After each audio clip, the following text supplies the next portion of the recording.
The knock echoed longer than it should have. Wood, hollow, expensive.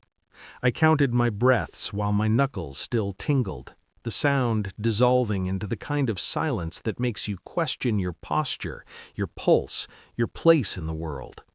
The porch light clicked on. A shape moved behind frosted glass. When the door opened, it wasn't him, it was his wife. Her mascara had already surrendered.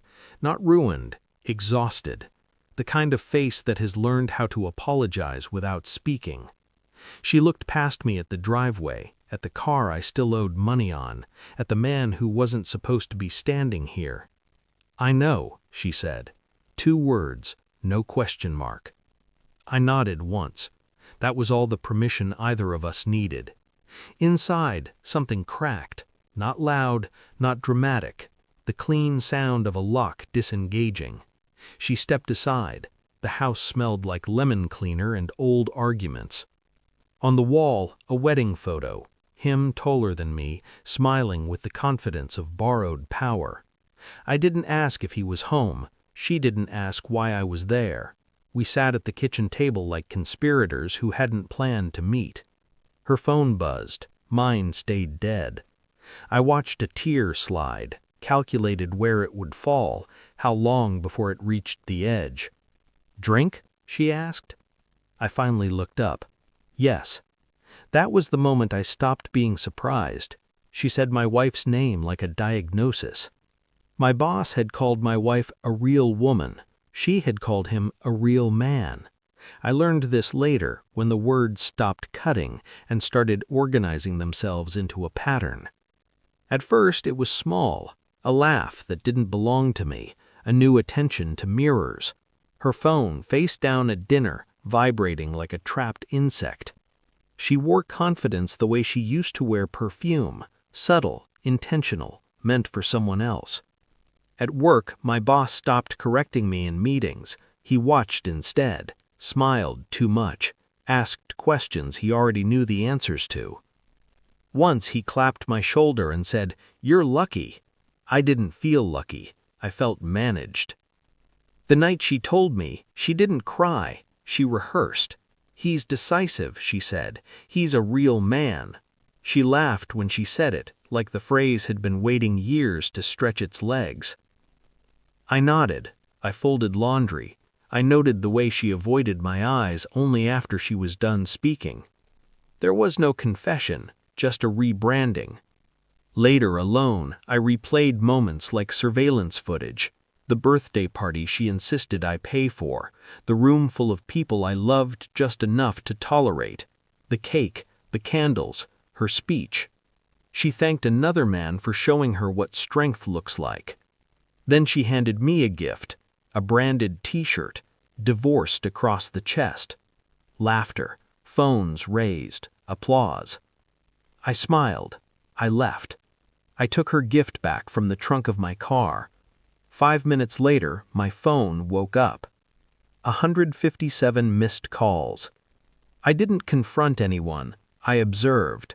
I pulled phone records under the pretense of a billing error. I noted gaps, lunch hours that stretched, meetings that didn't exist. I watched my boss's calendar fill with travel that mirrored my wife's sudden yoga retreats. At home, I stayed useful, predictable, invisible. Inside, I built a map. I noticed the way my boss's wife stopped posting photos, how her captions grew careful, how she began liking articles about betrayal without sharing them. I practiced my face in the mirror, calm, neutral, employed. The night I went back to his house, it wasn't wage that brought me, it was symmetry. We drank bourbon that burned clean. She laughed once, surprised by it. We compared timelines. The overlap was surgical. He had been efficient with us. "One thing leads to another," she said, as if narrating an accident.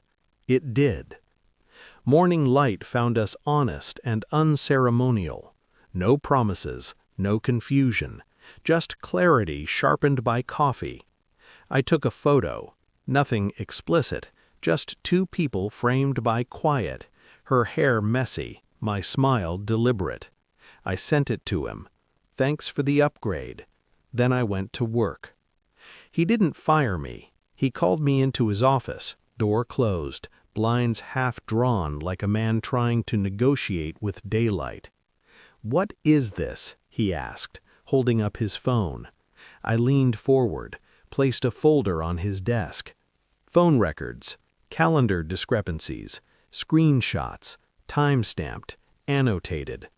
"You taught me how to prepare," I said. He reached for the folder. His hands shook, not with anger, with exposure.